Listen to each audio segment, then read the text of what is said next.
Jesus Freak here. While I'm waiting for a bunch of deliveries, both of my computer parts and some stuff from Christian book distributors that I ordered just after they decided to close their warehouse, and they wound up being closed for a month and a half,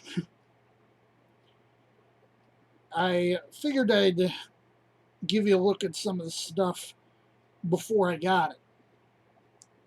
These are either the stock pictures for the stuff I got from ordered from Amazon, or they're what the eBay sellers uploaded. So what you're seeing in this picture is the seller's photograph of the computer itself. The seller took a few other pictures, including two that clearly showed that it does work. It boots to DOS, although it's possible the real-time clock chip is flat. I don't have the ability to fix that, although I can buy, if necessary, a new chip. Unfortunately, this is not one of those computers that either uses AA batteries or CR2032s. Even a CR2032 battery is easy enough to replace. You can buy those at Walgreens. You can buy them at Dollar General. I've done that. This is a monitor. It is actually the exact monitor that goes with this unit. This is the seller's picture from which I've cut out the background, and it shows the monitor working. Obviously, it's not hooked up to a PS2 in this picture. It's hooked up to some clone. This is the seller's picture of the keyboard. Now, this is not exactly the correct model. It is a Model M, and the Model M is the keyboard that came with the PS2. But this is, I believe, an early 90s Model M, and the computer I bought is from the late 80s. This one is not actually made by IBM. The IBM made version has a gray logo in the corner, and this one, as you see, is a blue logo. This is from after they spun off the keyboard and printer manufacturing unit to Lexmark. Now, Lexmark then went off and spun off the keyboard unit, and the company called Unicomp actually still makes these keyboards to this day. However, they don't have the badge at all in the corner, and they have a Unicomp logo above the indicator lights, which, as you see here, they are working. Now, these keys are going to need a bath. If they're anything like either the IBM M I used to own or the Unicomp M I used to own, the keys will just come off the caps, and I can wash them without, having to completely dismantle the keyboard. Now, Model M's are built like a brick house.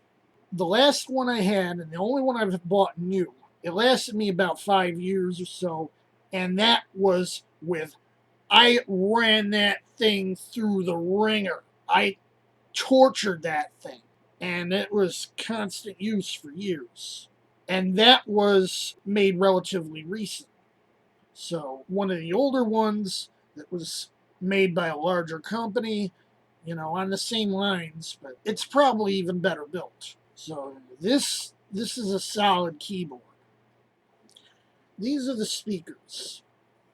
They didn't come with a plug, so I decided to just buy a cheap plug to use with it.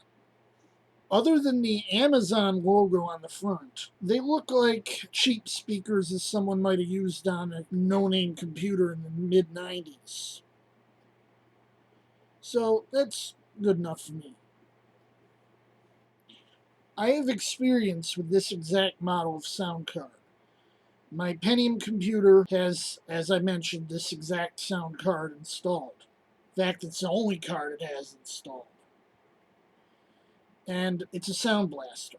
I mean, it doesn't have a real OPL chip, but it sounds like a Sound Blaster. And what else are you going to ask for in a Sound Blaster?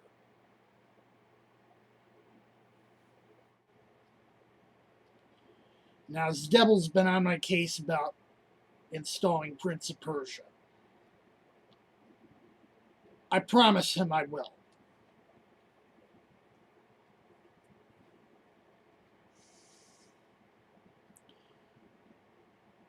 I'm putting Commander Keen on there. I'm putting Wolfenstein. I think I said that.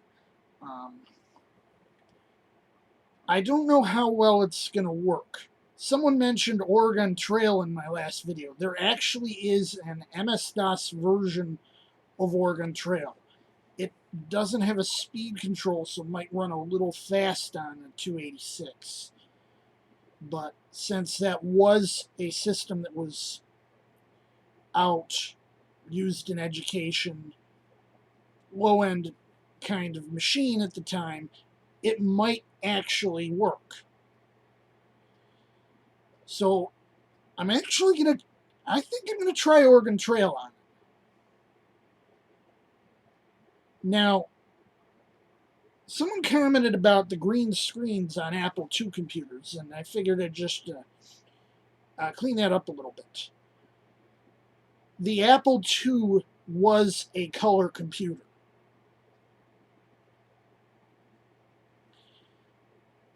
There were black and white monitors. Most of these were green. Some of them were amber, available for it at the time. And there were color monitors. You were most likely to see the Apple Monitor 2. That's the green screen with a couple knobs on the side and a button on the top right to turn it on and off.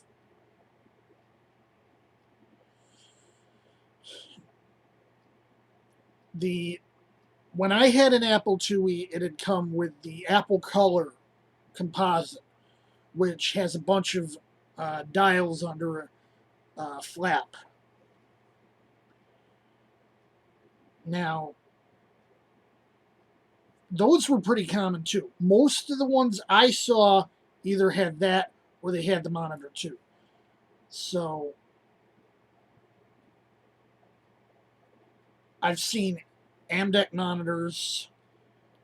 Those had speakers on them. There's other I have a composite monitor that work with an Apple IIe. I've used with an Apple IIe. It has a speaker on it, and I've used it with a Sega Genesis. I've used it with a Nintendo, and it's a real nice monitor for those. It's better for those than it is for an Apple II, actually. And the opposite holds too. An Apple monitor, a monitor for an Apple II, one of those green monitors. Just get some speakers and some stuff to hook the speakers up. You could actually display a Nintendo or Super Nintendo or Genesis, PlayStation on an Apple monitor. I actually watched television for a couple years on an Apple monitor, which I had connected to a VCR and powered speakers.